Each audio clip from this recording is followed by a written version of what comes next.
আজকে দেখাবো মোমবাতি করার পদ্ধতি। তো প্রথমেই নিয়ে নিচ্ছি সাদা মোম 250 গ্রাম, নিয়ে নিচ্ছি মধু মোম 125 গ্রামের মতো এবং রজন গুঁড়ো নিয়ে নিচ্ছি 60 থেকে 62 গ্রামের মতো।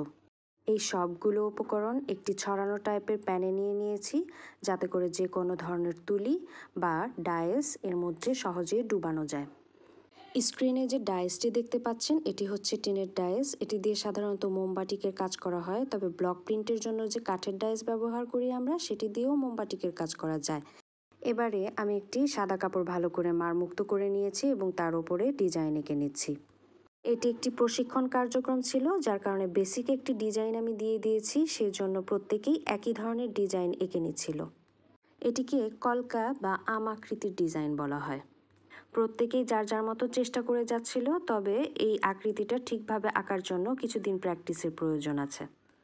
সবগুলো আমের আকৃতি এবং মাপ যেন একই থাকে, সেই জন্য একটি কাগজ কেটে সেটি দিয়ে ডাইস তৈরি করে সেটি দিয়ে বারবার কাপড়ের ওপর এঁকে নিতে হবে। আঁকার সময় মনোযোগ সহকারে আঁকতে হবে, কেননা আঁকা ভালো না হলে সেটিতে মোম লাগালেও দেখতে সুন্দর লাগবে না। সেজন্য ড্রয়িংয়ের বিষয়টি খুবই গুরুত্বপূর্ণ। কাপড় আটকানোর ক্লিপ দিয়ে একটি গামলাতে আমি কাপড়টি খুব সুন্দর করে সেট করে নিয়েছি। এরপর চুলাটা অন করে মিডিয়াম আঁচে আমি মোম গলতে দিয়ে দিয়েছি। আমি সবগুলো উপকরণ একত্রে দিয়ে দিয়েছি, কিন্তু আপনারা মধু মোম আগে দিবেন, তারপর সাদা মোম এবং তারপর রজন গুঁড়ো দিয়ে দিবেন। মোম পুরোপুরি গলে গেলে ধোঁয়া ছাড়লে চুলাটা বন্ধ করে দেবেন। গলে যাওয়া মোম ড্রয়িং করা কাপড়ের ওপর প্রলেপ দিয়ে নিচ্ছি। মোম লাগানোর সময় সাবধানে মোম লাগাতে হবে, যাতে করে আঁকা অংশের থেকে বাইরে মোমটি চলে না যায়। এতে করে প্রোডাক্টটির কোয়ালিটি খারাপ হয়ে যাবে এবং দেখতেও অসুন্দর লাগবে। মোম লাগানোর কমপক্ষে 24 ঘন্টা পরে আমাদের ডাইং প্রসেসে যেতে হবে। তবে কোনো ক্লায়েন্ট যদি খুব দ্রুত একটি কাজ চায়, সেক্ষেত্রে আমরা সাথে সাথেই ডাইংটা করে নিতে পারি।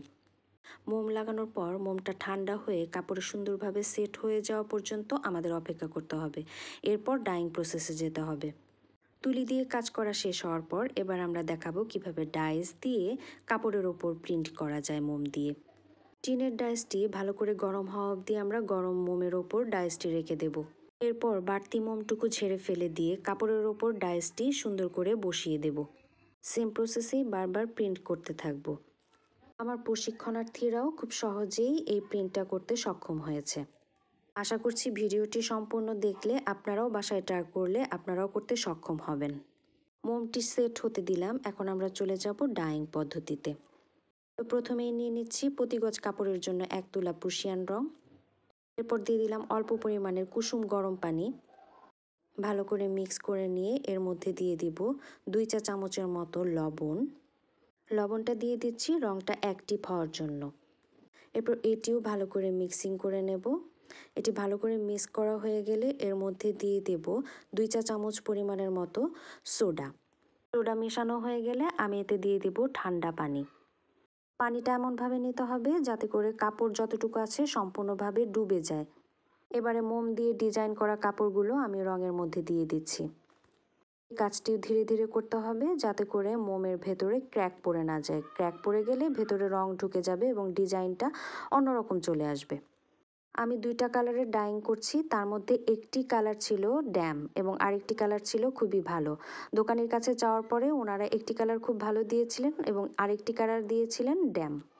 আপনারা দোকান থেকে কেনার সময় অবশ্যই যাচাই বাছাই করে দোকানের কাছ থেকে ভালো করে শুনে তারপর রং কিনবেন। 30 মিনিট রঙে রাখার পর ভালো করে ধুয়ে তারপর আমি শুকাতে দিয়ে দিলাম। নেক্সট টাইম দেখাবো কিভাবে মোম অপসারণ করাতে হয়। ধন্যবাদ সবাইকে। আল্লাহ হাফেজ।